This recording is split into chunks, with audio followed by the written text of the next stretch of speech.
A well-connected Tucson, Arizona man dies in his car when a powerful bomb explodes. It's a twisted tale involving a millionaire, mobsters, and murder. 48 Hours correspondent Peter Van Zandt has the first exclusive interview with the victim's ex-wife, Pamela Phillips. Authorities believe she conspired to kill her former husband. Here's a preview of tomorrow night's report. It was a beautiful wedding. We had a wonderful relationship. I was very in love. Very, very in love. Pam Phillips and Gary Triano married back in 1986.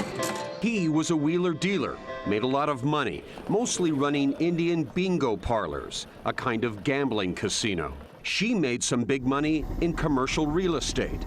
But all that glitters is not gold. And after 7 years and 2 children, the marriage broke up.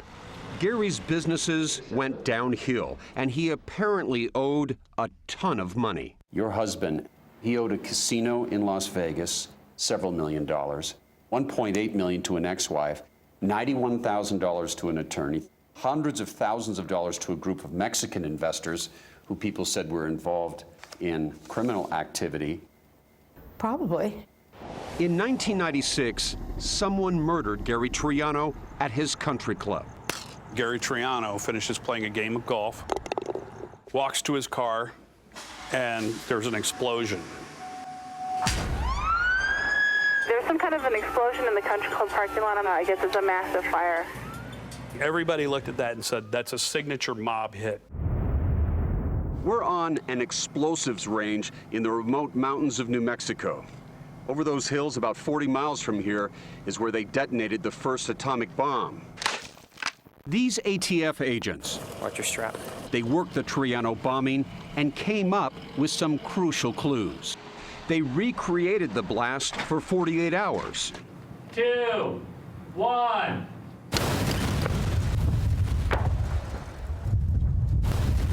He must have asked, who could have killed Gary? I immediately thought, who is it that he hadn't paid? He had life threats. I had life threats. The children had life threats. We're talking about Mexican mafia people you don't cross. There was serious, serious things going on. And many fascinating theories of the crime. But there were always some nagging suspicions. Did Pam ever talk to you about Gary's business associations with organized crime? Never. Never? Never. She was one of your closest friends. No talk about mob-related people? Never. Threatening phone calls at the house? That's absurd. Do you believe Pam would have done anything for money? Well, yeah. Peter Van Zandt is here. Good morning. Well, yeah, she would have done everything. Killer story, I'm telling you. Yeah. Why did this take so long to investigate?